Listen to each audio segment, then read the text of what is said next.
I'm Sydney. I've been working at the Redmond Homegrown, which is in the Seattle area, for about 2 years. In that time, I've been fighting for our union and then our contract. I've been publicly on the organizing committee since the beginning. And in October, I was fired and I've been on strike for 98 days for my reinstatement. I'm Perry. I work at the South Center Homegrown location in Tequila. I'm a shift lead. I've been working at Homegrown Sustainable Sandwiches for about a year and a half. I've been on strike for 73 days in solidarity with Sydney. My coworkers and I have walked out of our job in protest to get Sydney her job back, to reinstate her. And we're fighting for that fair union contract that we've been in the trenches for about a year since we won our union election last December of 2022. I'm also fighting for that contract. All right. Welcome, everyone, to another episode of Working People, a podcast about the lives, jobs, dreams, and struggles of the working class today. Brought to you in partnership with In These Times magazine and the Real News Network, produced by Jules Taylor, and made possible by the support of listeners like you.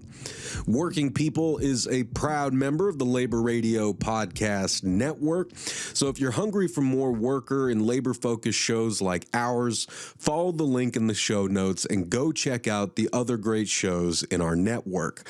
And please support the work that we are doing here at Working People, because we cannot keep going without you.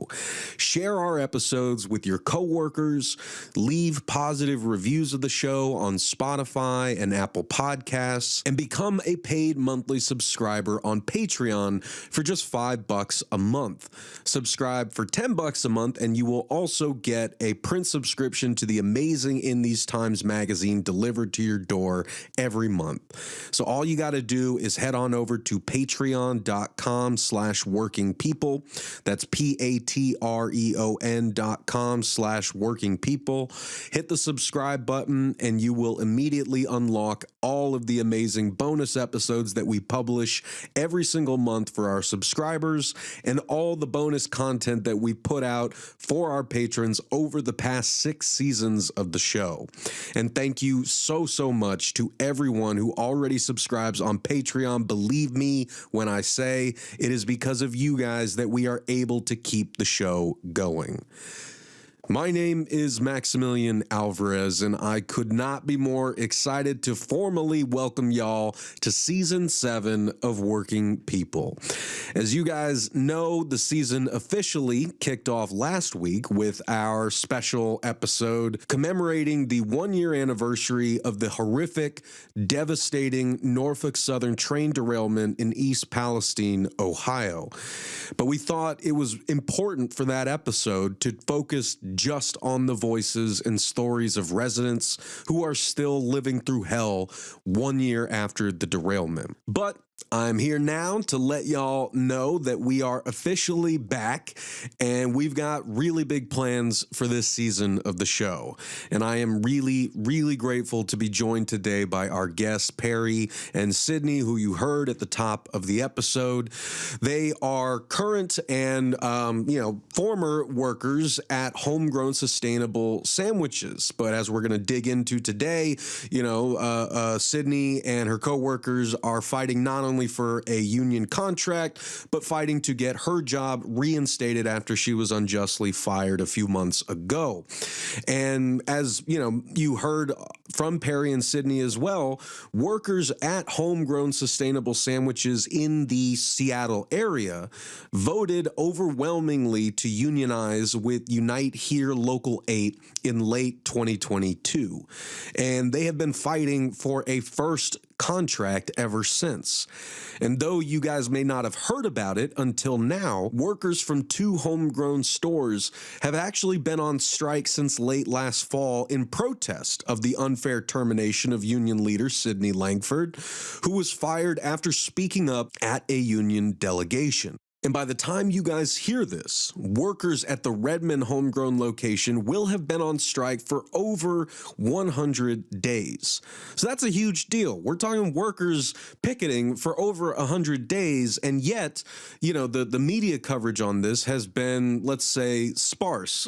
So, you know, what's going on here? We wanted to talk with Perry and Sydney and take you guys, as we always do, to the front lines of struggle to hear directly from the workers who are fighting the good fight. So Perry, Sydney, thank you both so much for joining us today on the show, especially with everything that y'all got going on over there. I really, really appreciate it.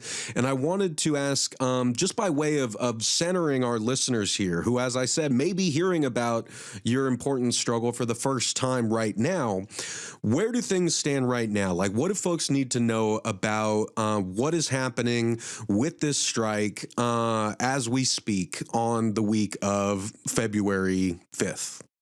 In September, we ran 3-day strikes in 6 or so of the shops for fighting for job security and healthcare, because we're also in our contract fight. We've been in this fight for quite a while, and it's very important. And once we were back in the shop, my manager gave about 8 write-ups in a month and a half span, which is more write-ups than I've seen the whole year and a half that I've been working at Homegrown. One of my coworkers was written up for calling out or leaving early due to her medical issues. She had doctor's notes for every time she needed to leave, which our manager said she didn't need to give, yet still wrote her up for that. And during this time of what felt like a rush of write-ups, I received my first 2 write-ups, and I had never been written up before this time. Then in October, we were having staffing shortages, so my coworkers and I decided to delegate our manager, demanding that he hire more folks because we were losing hours. We were having to choose between closing early or working twice as hard for the same pay. And my coworkers know their worth. And so most of the time we would be losing out on pay, which is totally messed up. The next week, I was very blatantly unjustly fired. And that same day, all my coworkers walked out with me to fight for my job. We've been on strike since. And in an amazing action of solidarity, our South Center coworkers joined us on strike as well. When we went on strike as South Center Homegrown, the Redmond location had been on strike for about 3.5 weeks. And we went out on Black Friday last year, which was supposed to be the most profitable day that the company was expecting for our location. Because we're in the mall, we're in the South Center Mall at Tequila.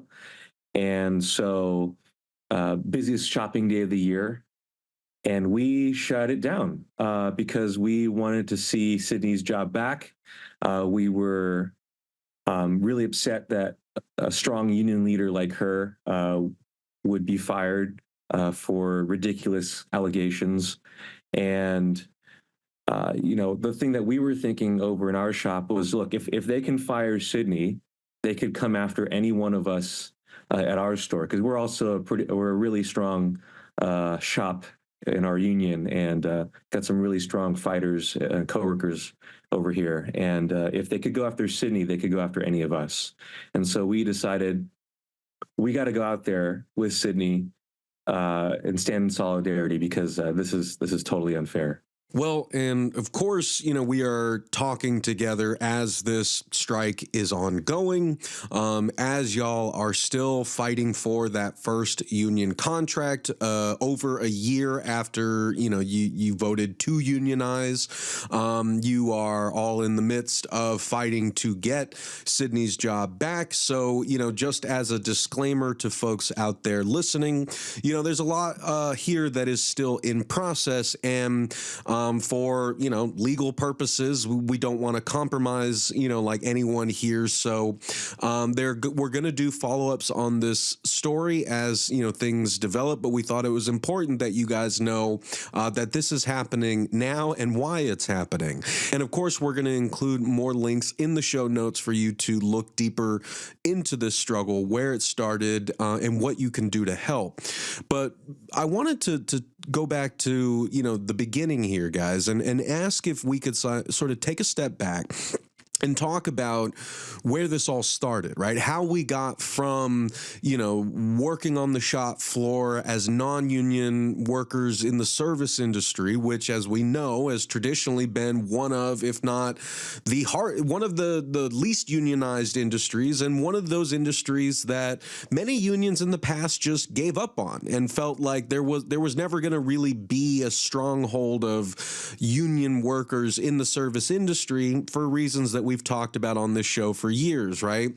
They are typically looked at as, low-wage transient jobs that people don't have for a long time, so it's hard to build a union campaign. All the lingering, cultural misconceptions that we have about service work as being, only done by, people in high school or people with a part-time job. Like, I think we've come a long way over the past few years to people recognizing that none of those are, as true as we thought they were, and also none of those are a good excuse for workers not getting paid what they deserve, having the job stability that they deserve, and exercising their right to unionize, as we've seen workers from, Starbucks to Chipotle to you all trying to exercise that right. And I think that that's really exciting to see after so many years of not seeing it in the service industry.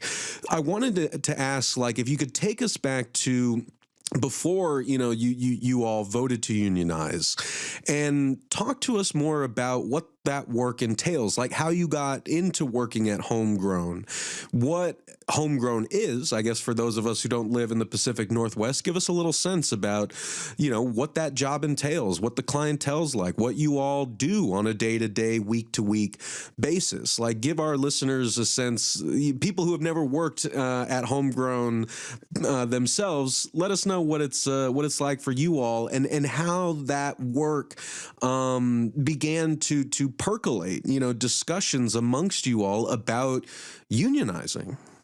I started working at Homegrown for their reputation of sustainability.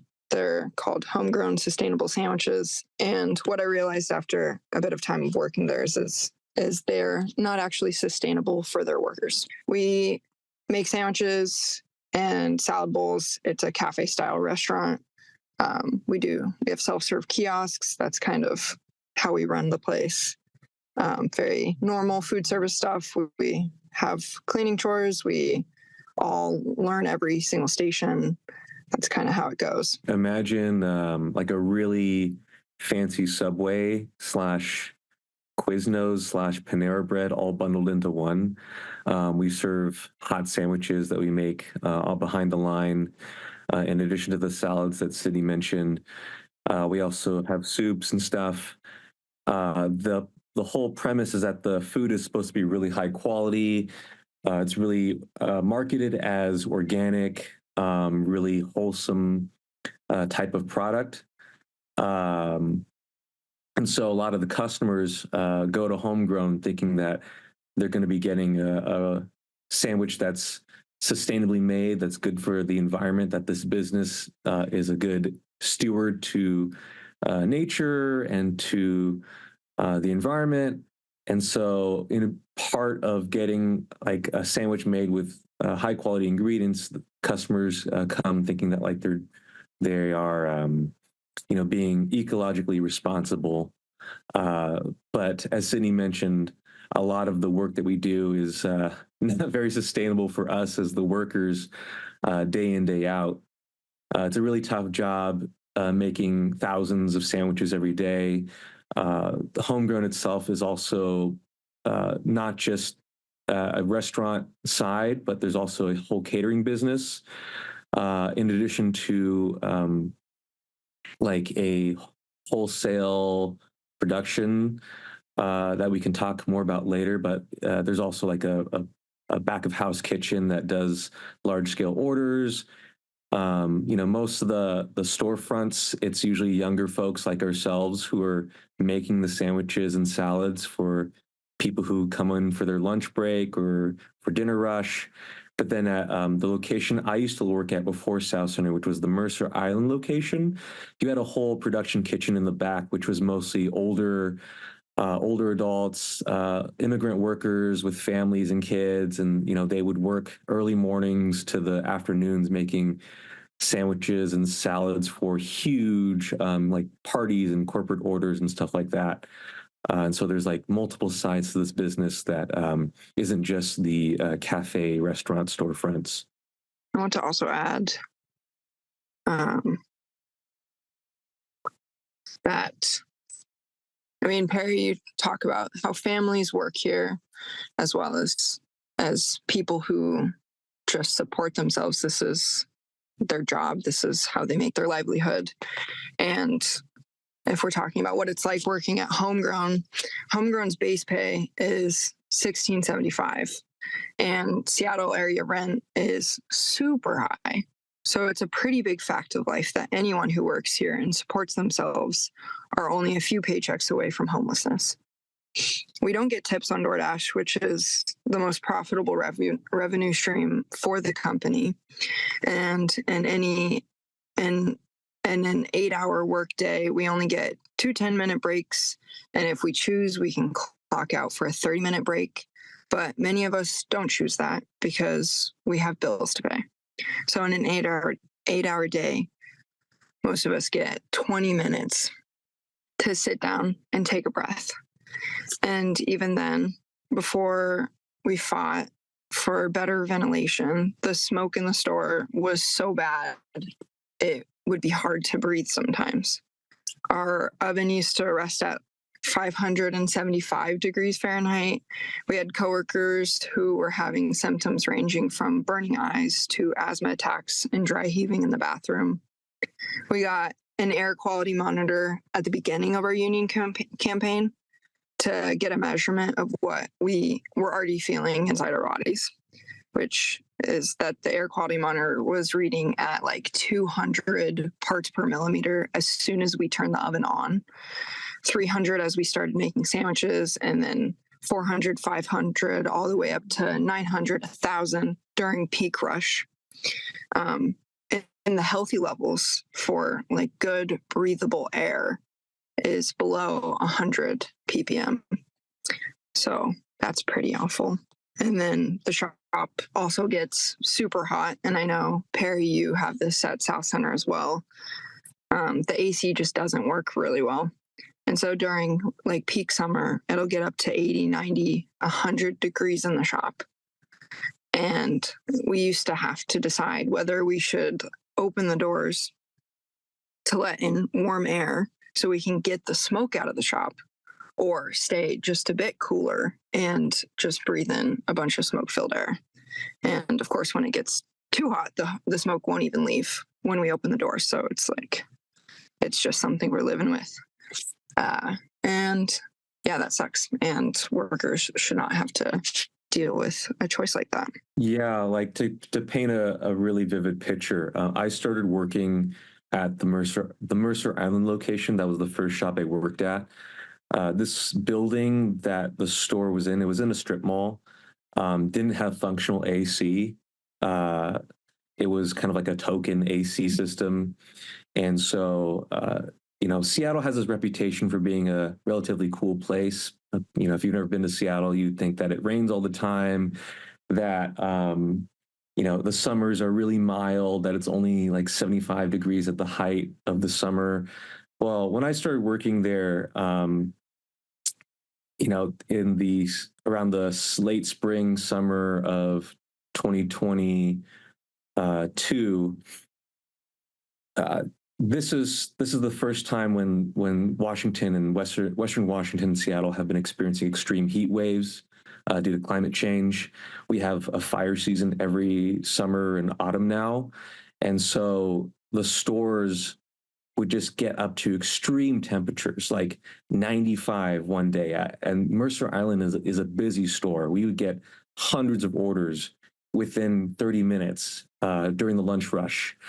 And I remember my coworkers and myself, like just behind the line, just sweating, dripping behind the line. And I had coworkers who had to like walk to the bathroom, and they would just huddle there feeling nauseous. And I remember like shaking every single day that I was working in that kind of temperature. And every time we asked, like, when can we get functional AC? When can we get working AC? We would get nothing.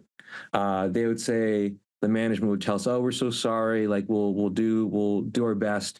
And what all they would do is put these little like tiny battery powered fans, or these really pitiful fans around the store, which would do nothing. But then we can't even get the air to flow because of the fire season, like I mentioned. And so when the wildfires come in, you can't open the doors, you can't open the windows, or else you're just going to be choking on the ash from outside. And so, climate change has really affected Seattle, and it's no longer this cool, moderate climate place that everyone thinks it is. It's just like everywhere else in the country that is experiencing extreme climate catastrophe and environmental disaster. And the company has taken no responsibility for giving us a safe workplace. I mean, I myself like almost felt like I was going to pass out. I had to go, stand in the fridge with my coworkers for like an extra 15 minutes on one of those really horrible days in the summer. And, those are just some of the many things that we've been fighting for change over. That's why one of the reasons why we wanted to unionize is because, it's not fair to us to be working in these extreme environmental situations when the company keeps putting forward this image that it's environmentally responsible. And then, on top of that, you add, what Sydney was saying, the fact that you're doing that work for a wage that means that you can basically barely afford rent in a place like Seattle, right? And to say nothing about the inflationary costs that we've all been dealing with for the past 2 years, and cost of living keeps going up. I mean, this is really making me have sort of like traumatic flashbacks to the different service jobs that I worked in the past. Like, I'm thinking about those hot kitchens when I was a waiter in Chicago. I'm thinking about, when in Southern California, when I was working at a pizza place and the air conditioning broke down and I wanted to just, I thought I was going to quit right there, because I was like, how does anyone supposed to survive? And let alone, how are we supposed to like make food in a place where we're all sweating our asses off and like the cook is about to faint, right? I mean, but this is par for the course, right? I mean, this is what so many service industry workers go through on a day-to-day basis and have gone through for years and years and decades, and yet, as I mentioned before, like the thought of workers in that industry taking that step to do something about it, to organize collectively and exercise their right to unionize, to negotiate with management a better contract that puts in writing that, hey, we need these working conditions, for people to be able to work here safely and to do so, like without putting their health at hazard, so that people, that we can retain good workers and we don't lose workers because of all the people who, all the turnover that happens when you're dealing with working conditions like this. I wanted to talk about that. I wanted to basically ask if you guys could talk us through like how the union drive itself grew and how you all landed on this as an option, because, I've shared the story many times on this show. Back when I was doing like my service industry jobs, to say nothing of the warehouse jobs and factory jobs and what have you, I never thought that there was another option for me besides stay and deal with it or quit and go and try to find some other job.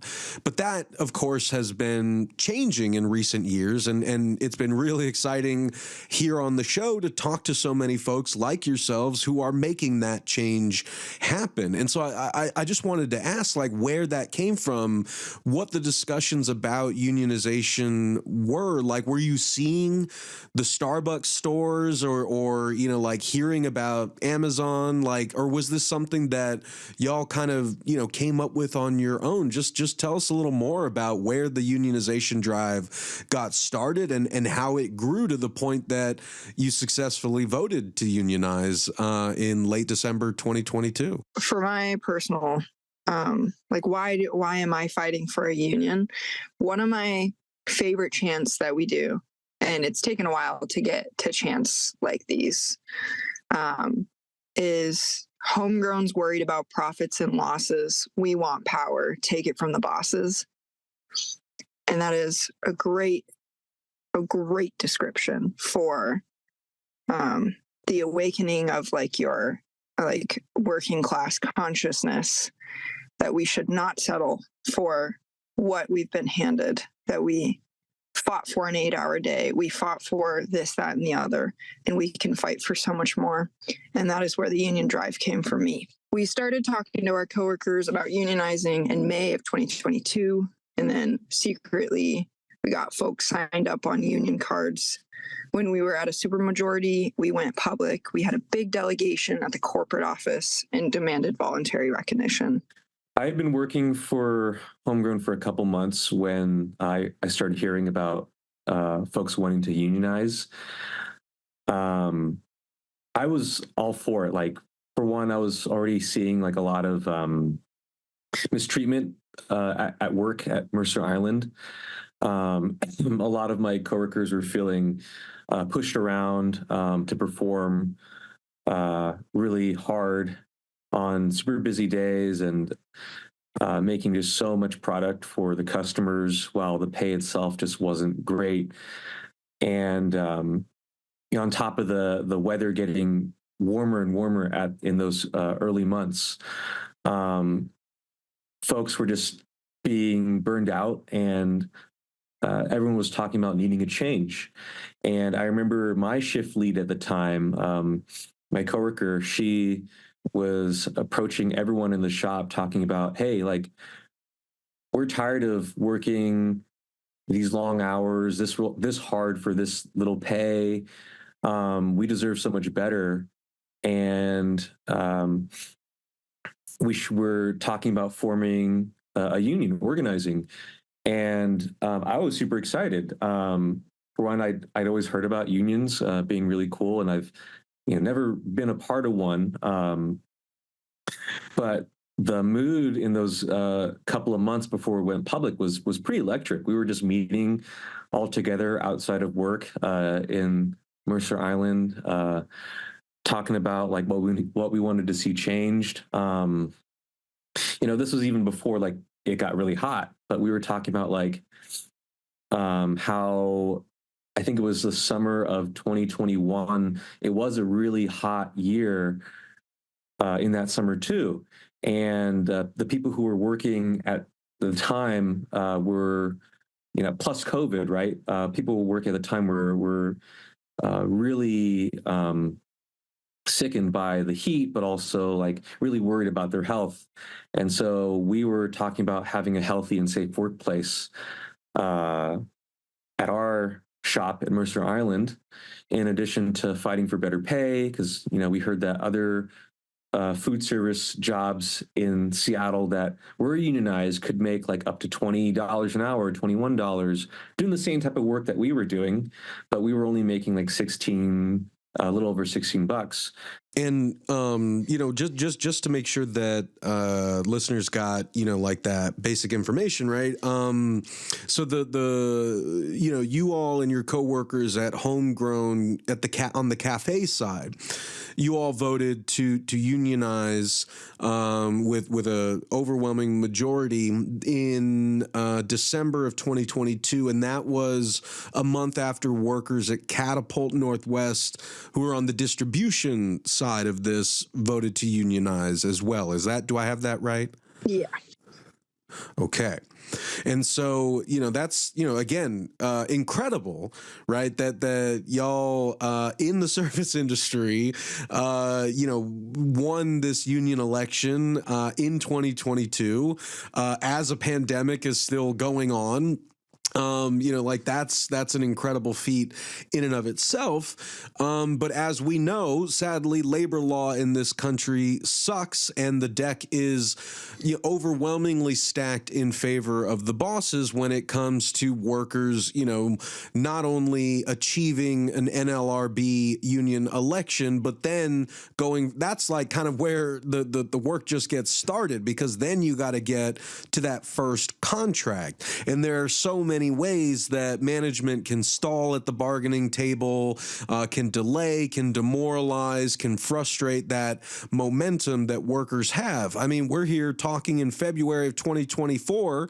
None of the Starbucks stores have a first contract yet, right? The Amazon labor union does not have a contract with Amazon yet. I mean, like, Pittsburgh Post-Gazette workers have been on strike for a year and a half, and management is just stalling and breaking labor law, not bargaining in good faith because they can, because labor law in this country does, and the lack of enforcement of labor law in this country means bosses can basically do whatever they want with very minimal repercussions. Meanwhile, workers like yourselves are fighting tooth and nail to get the contract that you deserve. So I wanted to focus in on that side of things really quick. And again, when I say, bosses are can stall at the bargaining table, they can break labor law, I'm speaking generally, right? I'm speaking as someone who talks to different kinds of workers around the country week in, week out.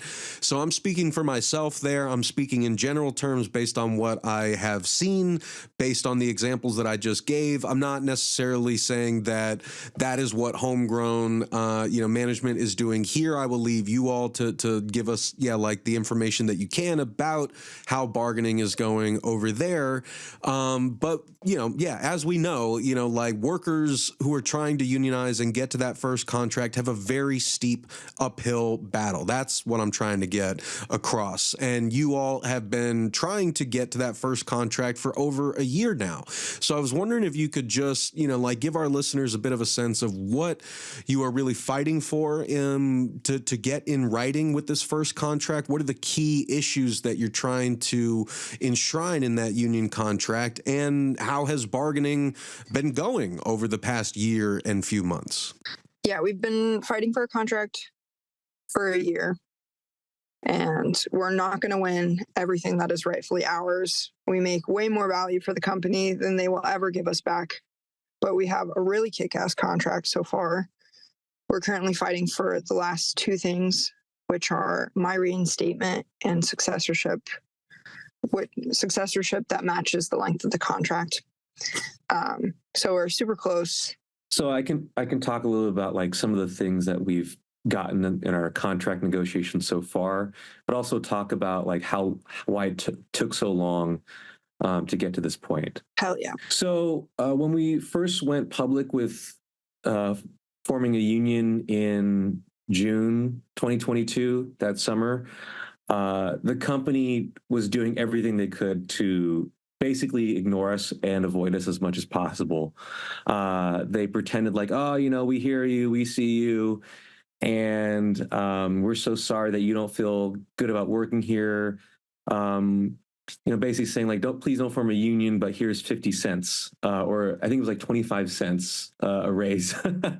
They give us 25 or 50 cents after we went public.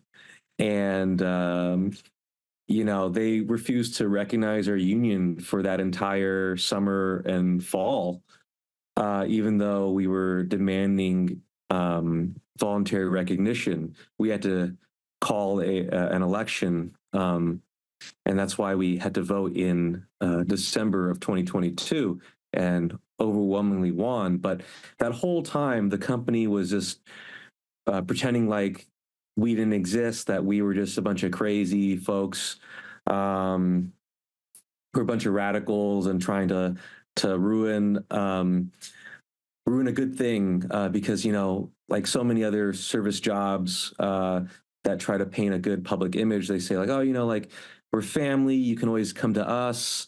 If you have issues, you don't need to organize or to form a union. That's like a third party that just wants to get in the way of our relationship. And so, we may not give you any assistance when it's hot. We may not, give you any fans or working AC in the stores when it's scorching hot outside in the summer. But please, like, don't form a union. We love you as our workers. But the thing that we were fighting for was the right to not work on extreme heat days, the right to get our hours covered when it's like over 85, 90 degrees in the store. Or if we did work on a hot day approaching those temperatures, we would get double pay or time and a half. We were fighting for tips on our DoorDash orders because, DoorDash is such a huge thing in the industry now. Like, there are hundreds of orders that are through DoorDash, and we get no tips on any of those. There's like a very narrow like window of that you can get tips on those orders, and like the majority of those orders are just like you get no tips. So we're making basically hundreds of sandwiches and salads for free compared to the in-person orders. We were demanding tips on our DoorDash orders. We were demanding higher base pay so that we would be able to like survive living in the Seattle area. A lot of our coworkers are commuting from far out of the Seattle metro, from cities that were like 30, 40 miles away, like an hour-long commute, where rent is a little cheaper just to work at Homegrown. And that was just horrible for them, like those long commutes, but also just for such paltry pay. But this was like everywhere in the industry, right? And so the way we were thinking about it is we honestly, like, we could just go and leave and look for another job elsewhere, but like, where else would be any better? Like, this is the food service industry, and this is where so many of us are just at right now. Why not fight for a fair contract and protections? Another thing that we fought for was protections for our coworkers who are immigrants, who are worried about being retaliated against by the management. They're fearful that, ICE could get sent on them. We also fought for better health standards. So air quality monitors. We're fighting for air filters in the stores, like actual smoke eaters that will take the dirty kitchen air and process it and make it a lot more breathable for us. We also are fighting for fair discipline rules, because we could get written up for literally anything. Like, there's no consistency in how rules are enforced, and sometimes management would pick on coworkers and bully them. I had a lot of coworkers at the stores I worked at that felt terrible every day because the managers would single them out for really petty things, and they had no way of protecting themselves. There's no like shop stewards that they could go to say like, hey, like, I'm being mistreated by the management, being bullied, being told to work harder and faster for nothing, basically. This one time, my manager at Mercer Island, this was like the first or second week I was working there. There was no reason to be rushing. It was a really calm time at the store, but my manager, for some reason, felt comfortable enough to turn to me and whisper into my ear, like, by the way, I told those folks at the other end of the line to speed it up just because I wanted to. And she like laughed at me and was like, what? Why did you feel comfortable telling me this? Like, and what kind of place is this? Like, talking about sustainable sandwiches and they're treating the workers this way.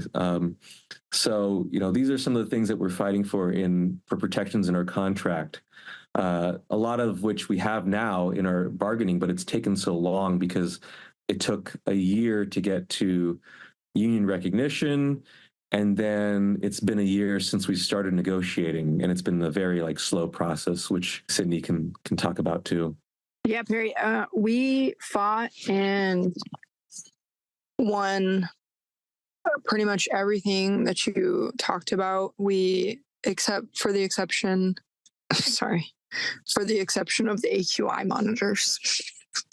But everything else we won, which is pretty kick-ass of us, if I do say so myself. Hell yeah. So these are, by which you mean, these are bargaining items that have been agreed to. Yeah. All right. Yeah. They have been TA'd. Hell yeah, that's amazing. I mean, to hear that that these are issues that you've been fighting for at the bargaining table, and that these are now items that have been like approved in the contract that you're working out. So we are sending all of y'all our love and solidarity as you continue to fight to get that first contract finalized, to get it instated, and also in the fight to get Sydney's job reinstated. So I wanted to just sort of build on that and round the final turn here, because I'm so grateful to you both for taking this much time to talk to us, but I know you're busy. It's a Sunday night. I'm still in quarantine with COVID, but overall doing all right. But if folks are listening and wondering why I sound a little weird, that's why.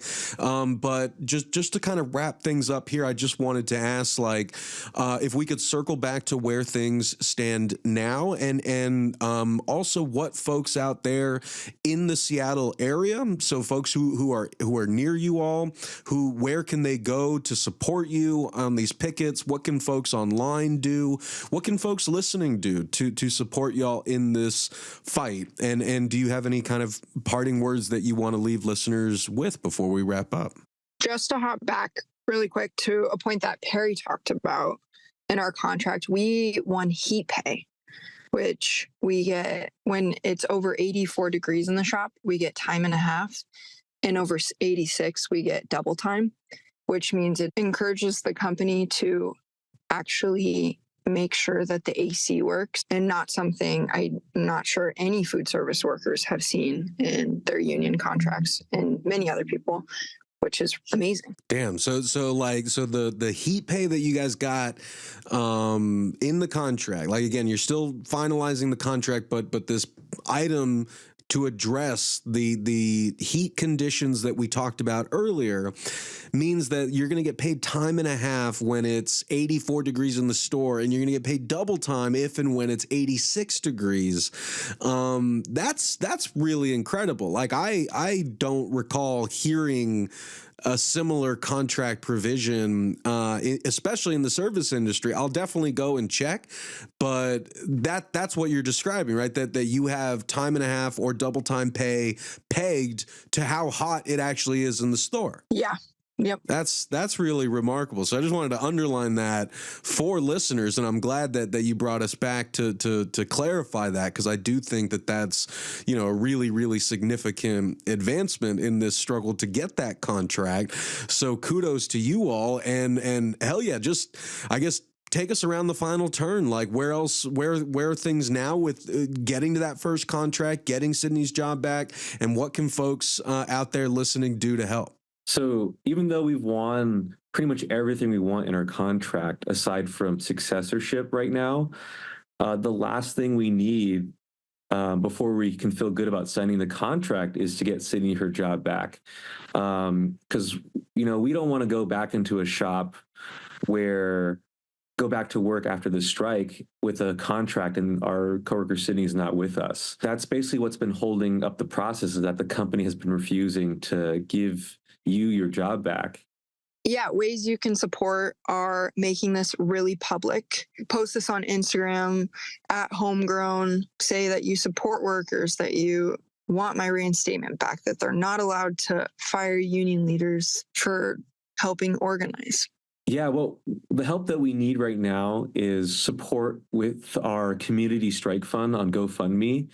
That's been keeping a lot of us afloat during the strike. Like, we get strike pay from our union, but it's not always enough. One thing that's really kept us moving is the community support from other unions, other folks who want to be in solidarity with us, helping us to keep the lights on, basically, as we're out there every day, rain or shine, in the Seattle winter and autumn on strike. We also have a community petition too. That petition is going to go directly to the company, to the CEO, Brad Gillis, where the community can voice their support to reinstate Sydney's job back, so that we can just get back to work knowing that strong union leaders like Sydney are protected and can't be pushed around. by this company. So after we won our election, it was start of 2023, start of last year. The company had been using a union busting firm to really try and shut us down, to stall out the negotiations. But we,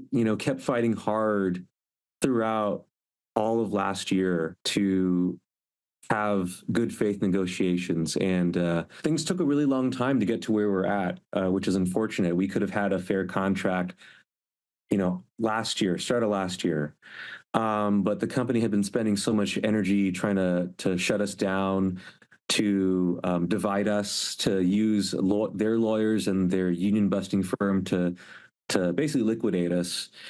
But we held strong, and we actually struck a few times over the summer when it got really hot. We walked out over heat and smoke, and that really pushed the company to really concede on a lot of things, because we really hurt their bottom line, which, it was so crazy to see it happen in real time. Like, at one moment they're like, oh, we're giving you all that we can. This is the best final offer we can give you. And then we went on strike for the heat and the smoke, and they're like, actually, we can give you all these things now. And we're like, oh, wow, okay. So going on strike and fighting hard and struggling in the shop really delivers the goods and moved the needle so many times, where the company would just say like, oh, this is the furthest we can go. We'll never be able to get you a $20 base pay. Now we have a $20 base pay. We'll never give you heat pay. Now we have heat pay. We'll never give you, all sorts of different things, but we got them through fighting and struggling and being persistent by never letting go of our coworkers, like making sure we all stayed unified. We all stayed together to fight the hardest that we could for this contract. And, another thing too, is that we're really excited that this contract, we want to see change across the entire industry, right? Not just here at Homegrown. And the way that we're kind of seeing things develop now is like other unions or other shops within Local 8 Unite Here are sibling unions from other food service shops. They're seeing what we've got on our contract. They're seeing the heat pay, and they're saying like, hey, like, we want that too. We want that in our contract. And if we could set a precedent in not just Washington, but around the country of like what the standard for a unionized food service job could be, like that's what we want to see. That's the change we want to see, not just here at our shops, but like around the whole industry. And so that, the working class in this industry has a fighting chance. That's the revolutionary spirit, Perry. I like it. I like it. I like it. All right, gang, that's going to wrap things up for us. I want to thank Perry and Sydney from Homegrown Workers Union for talking to us today. And as always, I want to thank you all for listening, and thank you for caring about this. We'll see y'all back here next week for another episode of Working People. And if you cannot wait that long, then go subscribe to our Patreon and check out the awesome bonus episodes that we've got there waiting for you and for our great patrons. And go explore all the great work that we're doing at the Real News Network, where we do grassroots journalism that lifts up the voices and stories from the front lines of struggle here in the US and around the world. You can sign up for the Real News newsletter so you never miss a story. Help us do more work like this by going to therealnews.com/donate and becoming a supporter today. This is Maximilian Alvarez signing off. Take care of yourselves. Take care of each other. Solidarity forever.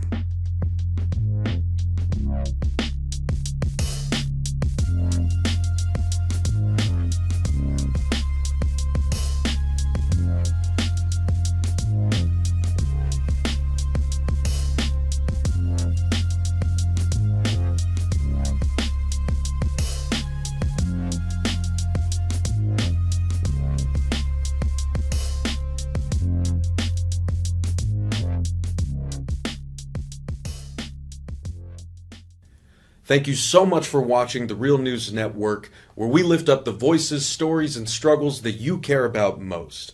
And we need your help to keep doing this work. So please, tap your screen now, subscribe, and donate to the Real News Network. Solidarity forever.